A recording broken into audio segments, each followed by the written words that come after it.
Hello दोस्तों, मैं आशीष कुमार अपने YouTube channel Bihar GK tricks में आपका स्वागत करता हूं। आज हम लोग क्रॉन बुक के बिहार की राज्य व्यवस्था से संबंधित सभी प्रश्नों को इस वीडियो में देखेंगे।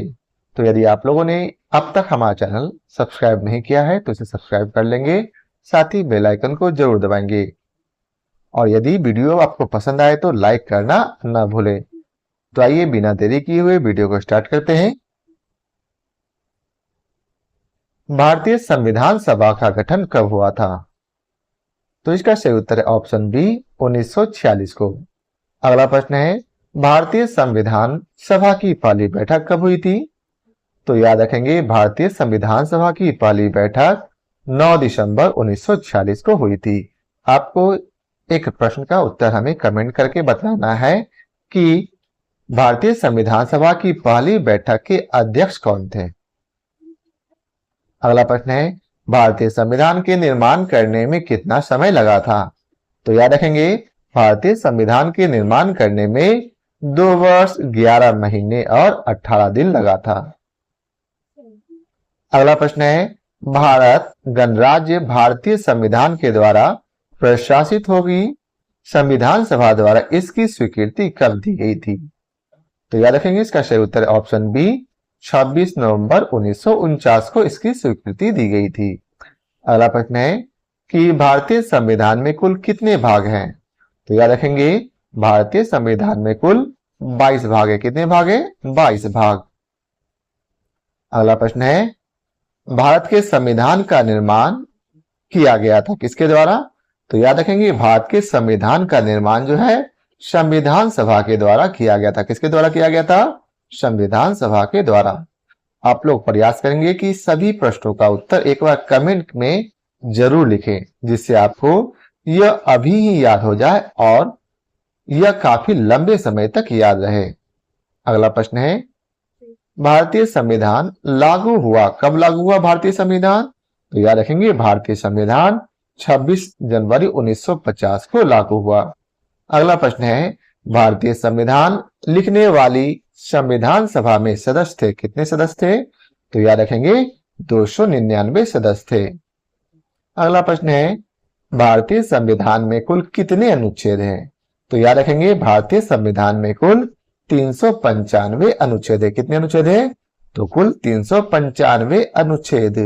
अगला प्रश्न है, भारतीय संविधान है कैसा संविधान है भारतीय संविधान?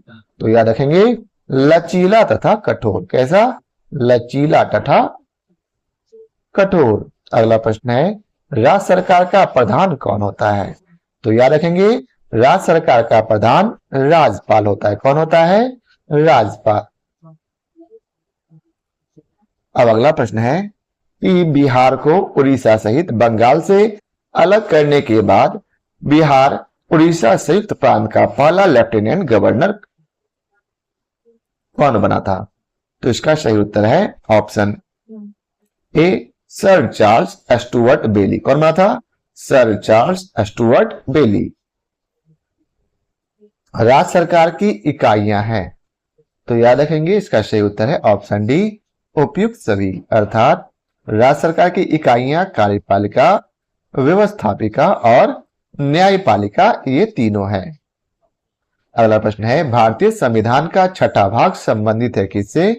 तो याद रखेंगे, भारतीय संविधान का जो छठा भाग है वह राज्यों से संबंधित है। किस संबंधित है? राज्यों से।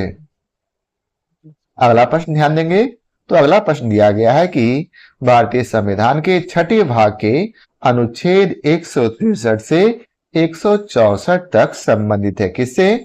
तो याद रखेंगे, इसका सही उत्तर है ऑप्शन सी राज्यों के मुख्यमंत्री तथा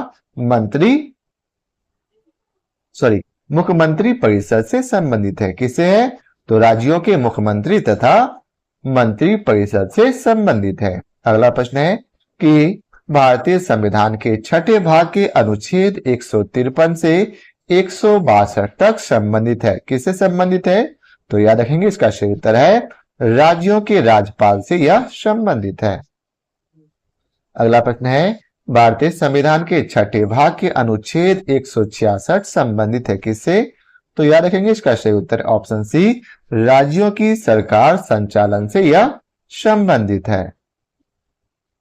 अगला प्रश्न है अनुच्छेद 213 में उल्लेख है, क्या उल्लेख है? तो याद रखेंगे इसका सही उत्तर है राज्यपाल की विधायिनी शक्तियों का। किसका उल्लेख है? राज्यपाल की विधायिनी शक्तियों का उल्लेख है। अगला प्रश्न है अनुच्छेद 167 किससे संबंधित है? तो याद रखेंगे अनुच्छेद 167 जो है वह प्रधानमंत्री द्वारा राज्यपाल को सूचना प्रदान करने से संबंधित है। अगला प्रश्न है कि अनुच्छेद 196 से 212 तक में उल्लेख है, क्या उल्लेख है? तो याद रखेंगे इसका सही उत्तर है राज्य की निम्न अदालतों से संबंधित। अगला प्रश्न है केंद्र की सूची में कितने विषय हैं जिसमें केंद्र सरकार को कानून बनाने का अधिकार है? तो याद रखेंगे इसका सही उत्तर है ऑप्शन सी 95 विषय हैं जिसमें केंद्र सरकार को कानून बनाने का अधिकार है। अगला प्रश्न है दूसरी सूची किससे संबंधित है? तो याद रखेंगे दूसरी सूची राज्य सरकार से संबंधित है। अब अगला प्रश्न है कि तीसरी सूची समवर्ती विषयों से संबंधित है जिस पर कानून बनाने का अधिकार किसके पास है? तो याद रखेंगे इस पर कानून बनाने का अधिकार संसद और विधानमंडल दोनों को है, अर्थात राज्य सरकार और केंद्र सरकार दोनों को है। अगला प्रश्न है बिहार के 38 जिलों में कुल कितनी विधानसभा निर्वाचित हैं? तो याद रखेंगे इसका सही उत्तर है ऑप्शन सी 243। कितने? 243। अगला प्रश्न है किसके अनुशंसा से राष्ट्रपति राज्य में राष्ट्रपति शासन लागू करते हैं? तो याद रखेंगे इसका सही उत्तर है राज्यपाल की अनुशंसा से राष्ट्रपति राज्य में राष्ट्रपति शासन लागू करते हैं।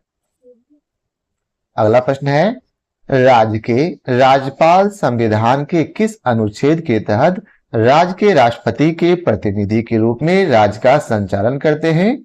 तो याद रखेंगे इसका सही उत्तर ऑप्शन डी अनुच्छेद 356। अगला प्रश्न है स्वतंत्रता के पश्चात बिहार के राज्यपाल कौन बने? तो याद रखेंगे स्वतंत्रता के पश्चात जो है बिहार के राज्यपाल जयरामदास दौलतराम बने थे। कौन बने थे? जयरामदास दौलतराम। अब अगला प्रश्न है राज्य के राज्यपाल संविधान के किस अनुच्छेद के तहत मुख्यमंत्री एवं मंत्रियों को नियुक्त करते हैं? तो याद रखेंगे इसका सही उत्तर है अनुच्छेद 164(1) के तहत। किसके तहत? आर्टिकल 164(1) के तहत। अगला प्रश्न है राज्य का मुख्यमंत्री होता है, राज्य का मुख्यमंत्री कौन होता है? तो याद रखेंगे राज्य का मुख्यमंत्री उपयुक्त सभी होता है, अर्थात सरकार का प्रधान होता है, राज्यपाल का प्रमुख परामर्शदाता होता है और विधानसभा का नेता होता है। इसलिए सही उत्तर उपयुक्त सभी होगा। अगला प्रश्न है बिहार का विधानमंडल बनता है? तो याद रखेंगे इसका सही उत्तर है उपयुक्त तीनों के सम्मिलित से, अर्थात राज्यपाल, विधानसभा और विधान परिषद तीनों के सम्मिलित से। अगला प्रश्न है बिहार विधान परिषद का प्रारंभिक नाम क्या था? तो याद रखेंगे बिहार विधान परिषद का प्रारंभिक नाम लेफ्टिनेंट गवर्नर की परिषद था। क्या था? लेफ्टिनेंट गवर्नर की परिषद। अगला प्रश्न है बिहार उड़ीसा विधान परिषद के पहले सभापति कौन थे? तो याद रखेंगे इसका सही उत्तर है वाल्डन मोडे। कौन थे? Walden mode. अगला प्रश्न है बिहार विधानसभा के पहले अध्यक्ष कौन थे? तो याद रखेंगे बिहार विधानसभा के पहले अध्यक्ष राम दयालु सिंह थे। कौन थे? राम दयालु सिंह। अगला प्रश्न है बिहार उच्च न्यायालय के प्रथम मुख्य न्यायाधीश थे। कौन थे? तो याद रखेंगे इसका सही उत्तर है option C sir Edward Chamier. कौन थे?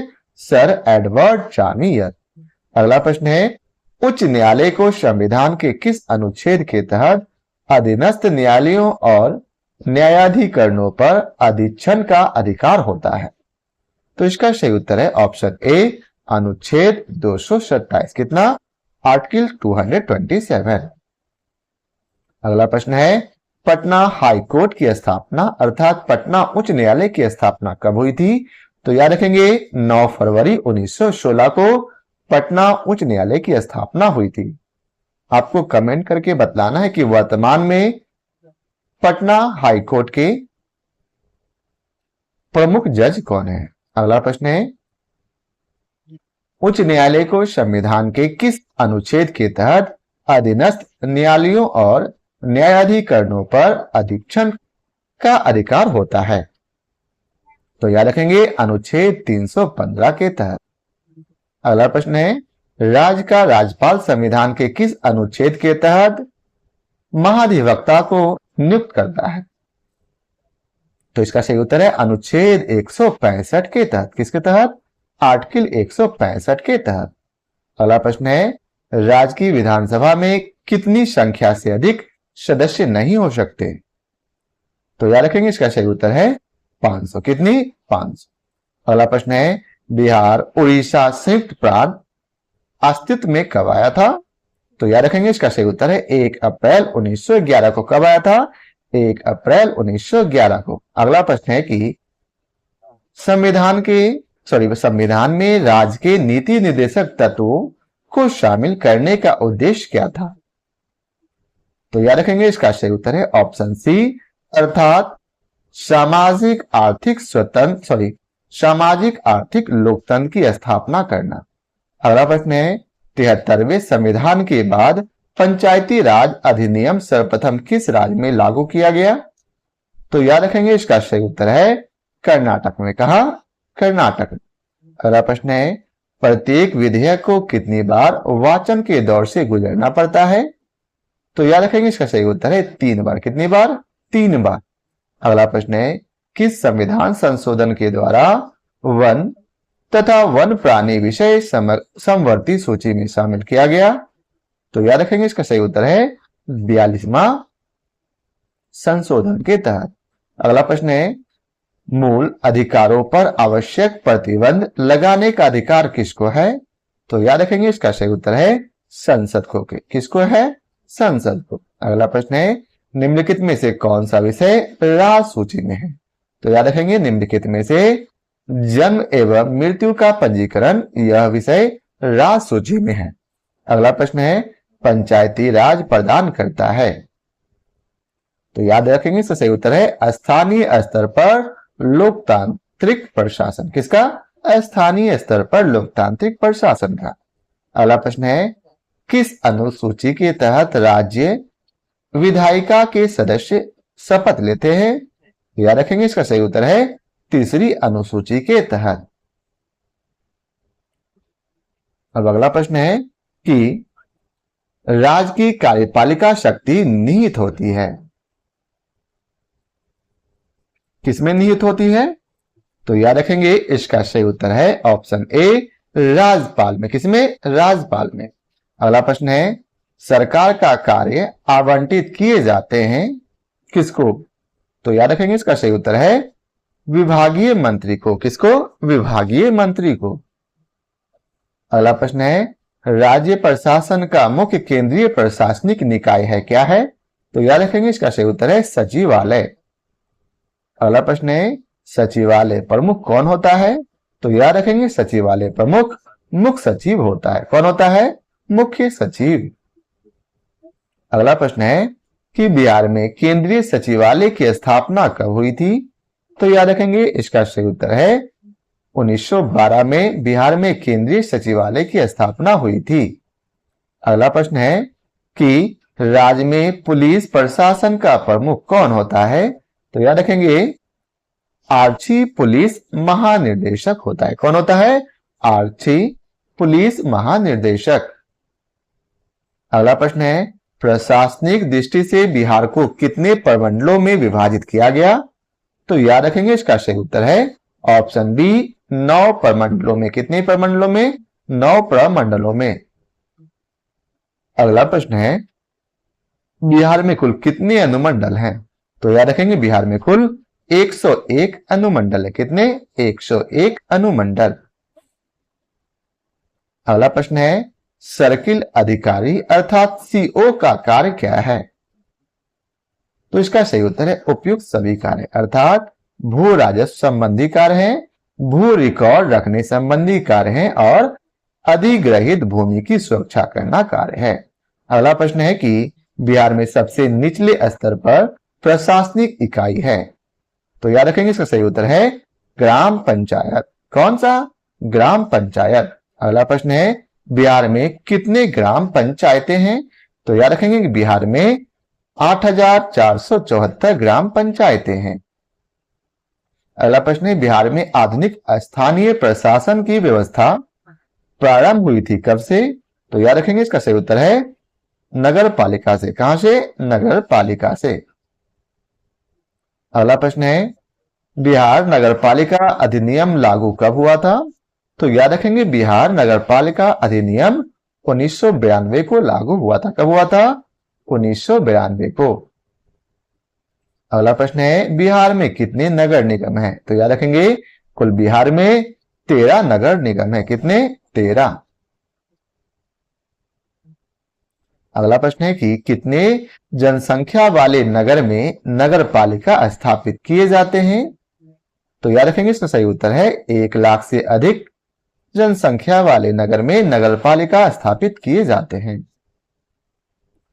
भारत में स्थानीय शासन का जनक किसे कहा जाता है, तो याद रखेंगे लॉर्ड रिपन को। किसे? लॉर्ड रिपन को। अगला प्रश्न है स्थानीय शासन के कब नागरिकों की प्रतिनिधि सभा में बदल दिया गया था, तो याद रखेंगे इसका सही उत्तर है 1919। कब? 1919। अगला प्रश्न है स्थानीय शासन को किस वर्ष राज्य का विषय बना दिया गया, तो याद रखेंगे इसका सही उत्तर है 1935 को। कब बना दिया गया था स्थानीय शासन को राज्य का विषय? 1935 को। अगला प्रश्न है राज्य प्रशासन का वैधानिक प्रधान कौन होता है, तो याद रखेंगे राज्य प्रशासन का वैधानिक प्रधान राज्यपाल होता है। कौन होता है? राज्यपाल। वहीं राज्य का संपूर्ण प्रशासन किसके नाम से चला जाता है, तो याद रखेंगे राज्य का संपूर्ण प्रशासन जो है वह राज्यपाल के नाम से चलाया जाता है। अगला प्रश्न है राज्य के मंत्रियों को नियुक्ति कौन करता है, तो याद रखेंगे राज्य के मंत्रियों को नियुक्ति जो है वह राज्यपाल करता है। कौन करता है? राज्यपाल। अगला प्रश्न है बिहार में पंचायती राज व्यवस्था है कैसी, तो याद रखेंगे बिहार में त्रिस्तरीय पंचायती राज व्यवस्था है। अगला प्रश्न है कि पंचायत समिति के एक सदस्य का चयन होता है, तो इसका सही उत्तर है 5000 की आबादी पर। कितना? तो 5000 की आबादी पर। अगला प्रश्न है 24 जिला परिषद के एक सदस्य का चुनाव कितनी आबादी पर किया जाता है। 24 नंबर क्वेश्चन क्या है, तो जिला परिषद के एक सदस्य का चुनाव कितनी आबादी पर किया जाता है, तो याद रखेंगे इसका सही उत्तर है 50,000 की आबादी पर। कितने? 50,000 की आबादी पर। अगला प्रश्न है बिहार पंचायती राज अधिनियम 2006 के अंतर्गत त्रिस्तरीय पंचायतों के स्थानों या पदों में सभी कोटियों में महिलाओं को कितने प्रतिशत आरक्षण की व्यवस्था की गई थी, तो याद रखेंगे इसका सही उत्तर है 50% आरक्षण की। अगला प्रश्न है पंचायतें में यदि पिछड़े वर्ग को कितने प्रतिशत आरक्षण व्यवस्था की गई। फिर से पंचायतों में अति पिछड़े वर्ग को कितने प्रतिशत आरक्षण की व्यवस्था की गई है, तो याद रखेंगे इसका सही उत्तर है 20%। कितना? 20%। अगला प्रश्न है नगर पालिकाओं में संवैधानिक दर्जा प्रदान करने के लिए 74वां संविधान संशोधन किया गया था, यह कब से प्रभावी हुआ, तो याद रखेंगे यह जो है 1 जून 1993 से प्रभावित हुआ। अगला प्रश्न है पटना नगर निगम स्थापित हुआ था, कब स्थापित हुआ था, तो याद रखेंगे पटना नगर निगम 15 अगस्त 1952 को स्थापित हुआ था। कब हुआ था? 15 अगस्त 1952 को। अगला प्रश्न है बिहार में कितनी नगर पंचायतें हैं, तो याद रखेंगे बिहार में कुल 84 नगर पंचायतें। कितने? 84। अगला प्रश्न है बिहार में नगर परिषदों की संख्या कितनी है, तो याद रखेंगे बिहार में नगर परिषदों की संख्या 46 है। कितनी है? तो 46। अब अगला प्रश्न है, प्राचीन कालीन बिहार में ग्राम के मुखिया को क्या कहा जाता था? तो याद रखेंगे, इसका सही उत्तर है ग्रामीणी। क्या कहा जाता था? ग्रामीणी। अगला प्रश्न है, भारतीय ग्रामीण जीवन का पुनर्निर्माण ग्राम पंचायतों की पुनः स्थापना से ही संभव है, यह किसका कथन है? तो याद रखेंगे, यह जो है महात्मा गांधी का कथन है। किसका? महात्मा गांधी का। अगला प्रश्न है, पंचायती राज व्यवस्था के क्रियान्वयन हेतु बलवंत राय मेहता समिति का गठन किस वर्ष किया गया था? तो याद रखेंगे, 1957 में किया गया था। कब किया गया था? 1957 में। अगला प्रश्न है, राष्ट्रीय विकास परिषद ने बलवंत राय मेहता की सिफारिशों को कब स्वीकार किया था? तो याद रखेंगे, इसका सही उत्तर है 12 जनवरी 1958 को। कब स्वीकार किया? 12 जनवरी 1958 को। अगला प्रश्न है, भारत में पंचायती राज व्यवस्था का शुभारंभ कब हुआ था? तो याद रखेंगे, इसका सही उत्तर है 2 अक्टूबर 1959 को। कब हुआ था? 2 अक्टूबर 1959 को। अगला प्रश्न है, पंचायती राज व्यवस्था स्थापित करने के लिए संविधान में संशोधन किया गया।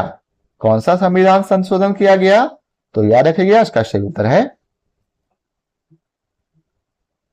73वां। कौन सा? 73वां। अगला प्रश्न है, पंचायती राज व्यवस्था हेतु किया गया संविधान में 73वां संशोधन कब से देश में प्रभावी हुआ? तो याद रखेंगे, इसका सही उत्तर है 24 अप्रैल 1993 से। कब से? 24 अप्रैल 1993 से। अगला प्रश्न है, ग्राम सभा संबंधी संवैधानिक व्यवस्था संबंधी अनुच्छेद है। कौन सा अनुच्छेद है? तो याद रखेंगे, इसका सही उत्तर है 243 ए। कौन सा? 243 ए। अगला प्रश्न है, बिहार सरकार के ऋणों के मूलधन की अदायगी होती है। तो याद रखिएगा, इसका सही उत्तर है राजस्व व्यय। अगला प्रश्न है, जब सरकार की आय उसकी आय से अधिक हो जाता है तो बजट में इस प्रकार के घाटे को पूरा करने के लिए जो व्यवस्था अपनाई जाती है उसे क्या कहते हैं? तो याद रखिएगा, उसे हम लोग ऋण प्रबंधन कहते हैं। क्या कहते हैं? ऋण प्रबंधन। अगला प्रश्न है, वार्षिक वित्तीय विवरण राज्य सरकार की आय एवं भुगतान को कितने भागों में दिखाया जाता है? तो याद रखिएगा, कुल 3 भागों में दिखाया जाता है। अगला प्रश्न है, समेकित कोष कहलाती है। क्या कहलाती है? तो याद रखिएगा, समेकित कोष जो है लिए गए ऋण कहलाती है। अगला प्रश्न है, सरकार की राजकोषीय नीति प्रकट होती है किससे? तो सरकार की राजकोषीय नीति लोक लेखा से प्रकट होती है। अगला प्रश्न है, बजट क्या है? तो बजट याद रखेंगे, सरकार के अनुमानित आय व्यय का वार्षिक विवरण है। क्या है? सरकार के अनुमानित आय व्यय का वार्षिक विवरण होता है। अब अगला प्रश्न है, संविधान के किस अनुच्छेद में यह प्रावधान है कि राज्य सरकारों द्वारा वित्तीय ब्यौरा प्रस्तुत करना अनिवार्य है?